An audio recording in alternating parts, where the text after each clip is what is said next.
Welcome to Nilu's cookbook. আমার আজকের recipe হলো মসুর ডাল আর মিষ্টি কুমড়া।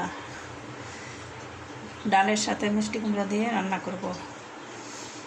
এখানে 1 কাপ ডাল নিয়েছি আর মিষ্টি কুমড়া 1 ফালি ছিল। এখানে মিষ্টি কুমড়াগুলি এভাবে কেটে নিয়েছি, কিউব কিউব করে কেটে নিয়েছি। এখন ডালগুলি আমি ভালো করে ওয়াশ করে নেব, ধুয়ে নেব।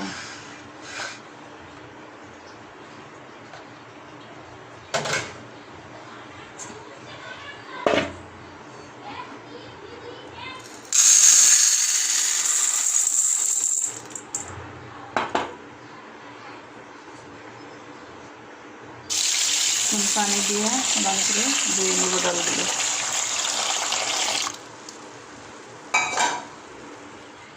এখন আমি মিষ্টি কুমড়াগুলি ভেজে নিব। এখানে তেল দিয়ে দিচ্ছি, সামান্য হলুদ,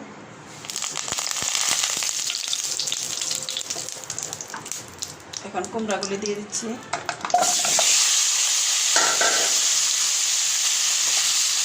এগুলোকে ভেজে নেব। গন্ধটা থাকে না, তরকারির টেস্টটা বাড়ে।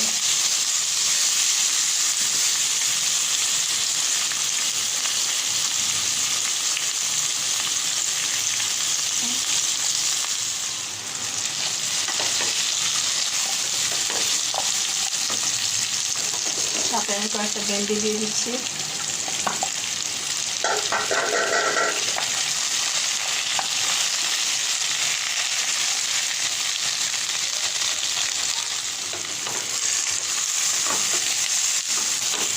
কুমড়াগুলি বাজি হয়ে গেছে, এখন আমি তুলে নেব।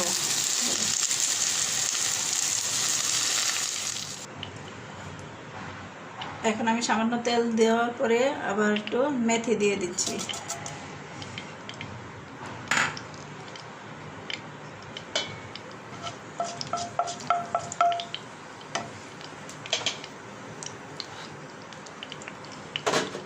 এখন এখান থেকে আমি দিয়ে দিচ্ছি পেঁয়াজ, রসুন।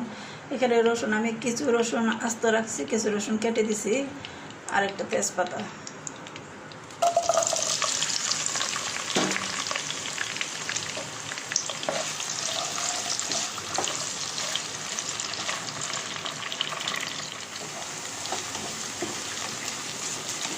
পেঁয়াজটা একটু নরম হয়ে আসছে, এখন আমি দিয়ে দিচ্ছি আদা রসুনের পেস্ট, 1/2 টেবিল স্পুন।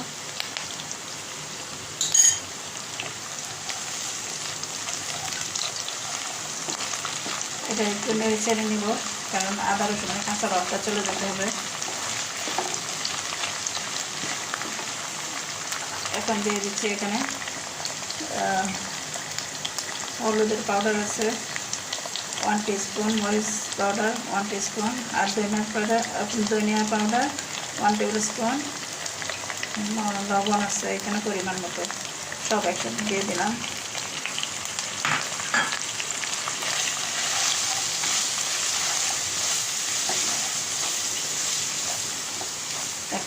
এখন ডালটা দিয়ে দেব।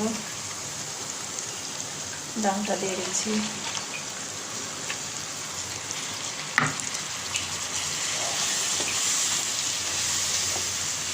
এখন ডালটা একটু মশলার সাথে ভেজে নেব ভালো করে, 4-5 মিনিট।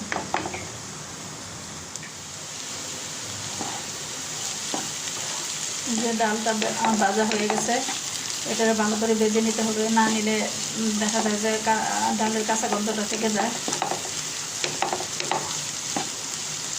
এখন আমি পানি দিয়ে দেব।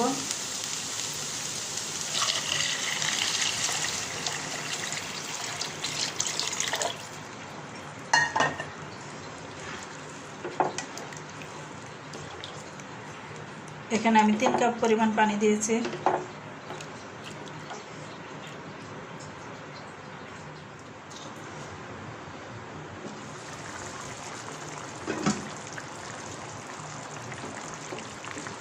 এই তো ঢেকে দিয়েছিলাম এতক্ষণ।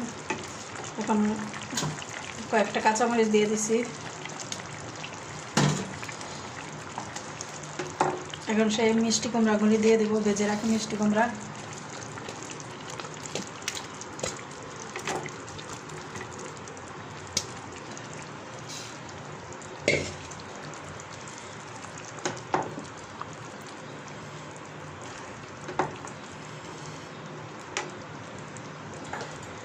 আরও দিয়ে দিচ্ছি এখানে জিরা পাউডার আছে আর গরম মশলার পাউডার 1 টিস্পুন করে।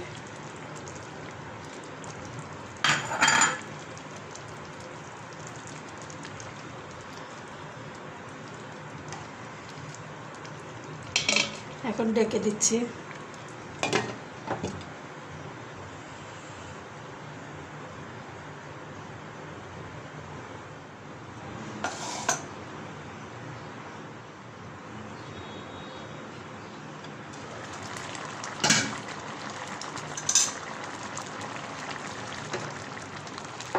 এই তো ডালটা হয়ে গেছে, মিষ্টি কুমড়ার ডাল। এটা রুটির সাথে খেতে পারেন, ভাতের সাথে খেতে পারেন, অনেক মজার হয় রুটি বা ভাত দিয়ে খেলে। এইভাবে রান্না করে দেখবেন, ইনশাল্লাহ অনেক ভালো লাগবে। কি সুন্দর একটা গন্ধ বের হয়েছে।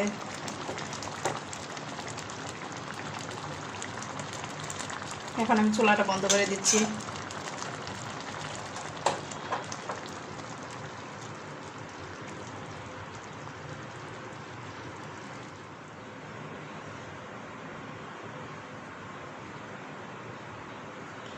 এই যে ডালটা রেডি। এখন শুধু খাওয়ার পালা। রুটি দিয়ে খাবেন, ভাত দিয়ে খাবেন, অনেক মজার হবে। এভাবে রান্না করে দেখেন।